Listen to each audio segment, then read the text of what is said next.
Everybody, it's Eric again from Homeboy High Rise with an update on the 1956 Chevy 3100 truck. Do you remember me telling you about an engine install in this truck? Well, it's done. We installed a fresh 350 small block along with a freshly rebuilt 700 R4 transmission.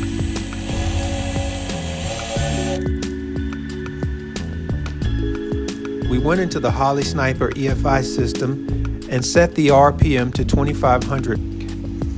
After starting the truck would run at 2500 RPMs for 30 minutes to set the rings. After we got the engine and transmission dialed in properly, we decided to replace a few bolts underneath the truck and do a full undercarriage detail.